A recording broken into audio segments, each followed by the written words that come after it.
আসসালামু আলাইকুম viewers, welcome to Shaira's kitchen and blog. আজকে আমি আপনাদের সাথে খুবই সহজ ও মজাদার একটা রেসিপি শেয়ার করব। আজকে তৈরি করব অ্যারাবিয়ান ডেজার্ট মাহালাবিয়া। বেসিক্যালি এটা হচ্ছে মিল্ক পুডিং, যেটা রোজ সিরাপের সাথে সার্ভ করা হয়। যে কোনো ওকেশানে অথবা বছরের যে কোনো সময় এটা বানিয়ে খাওয়া যায়।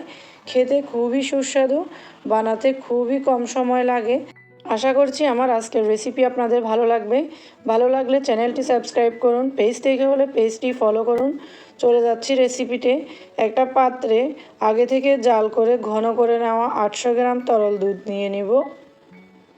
চিনি দিয়ে দিব 2 টেবিল চামচ, আপনারা আপনাদের টেস্ট অনুসারে চিনি ব্যবহার করতে পারেন।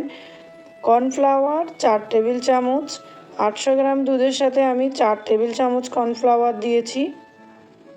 সব কিছু ভালোভাবে মিক্স করে এরপর চুলাটা জ্বালিয়ে দিব।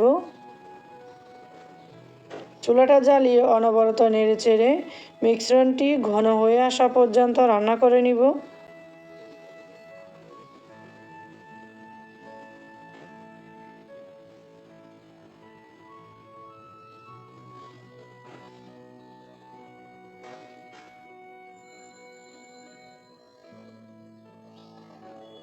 এবার ডানু ক্রিম দিয়ে দিব 2 টেবিল চামচের মতো।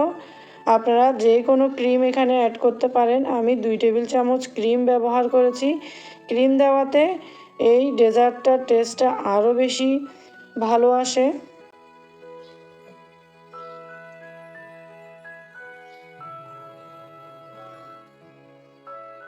রোজ ওয়াটার বা কেওড়া ওয়াটার দিয়ে দিব কয়েক ফোঁটা। 4 ফোঁটার মতো আমি কেওড়া জল দিয়েছি। আপনারা চাইলে এটি বাদ দিতে পারেন, সম্পূর্ণ অপশনাল। ব্যাস তৈরি হয়ে গিয়েছে। এবার যেই পাত্রে পুডিংটা সেট করব পাত্রে ঢেলে নিব।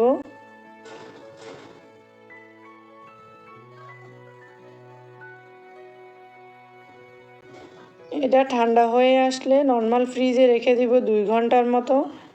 2 ঘন্টা পর আমি আরেকটা শিরা তৈরি করে নিব। 1 কাপ পানি দিয়ে 2 টেবিল চামচ চিনি দিয়ে দিব। কর্নফ্লাওয়ার দিয়ে দিব 1 চা চামচের মতো। অরেঞ্জ ফুড কালার দিয়ে দিব কয়েক ফোঁটা, সুন্দর একটা কালারের জন্য। আপনারা চাইলে এখানে জাফরানও ব্যবহার করতে পারেন। 1 মিনিটের মতো জাল দিলে যখন একটু ঘন হয়ে আসবে শিরাটা তৈরি হয়ে যাবে। ওটা কেওড়া জল দিয়ে দিব ফ্লেভারের জন্য। নেড়ে চেড়ে মিক্স করে শিরাটি ঠান্ডা পুডিংয়ের উপর ঢেলে দিব। শিরাটি থাকতে হবে গরম আর পুডিংটি থাকতে হবে ঠান্ডা। এরপর পেস্তা বাদাম কুচি দিয়ে সাজিয়ে নিব।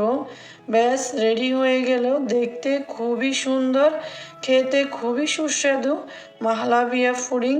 এই অ্যারাবিয়ান ডেজার্টটি আপনারা এই ঈদে একবার হলেও বাসায় ট্রাই করবেন। কেমন হয়েছে কমেন্ট করে অবশ্যই জানাবেন।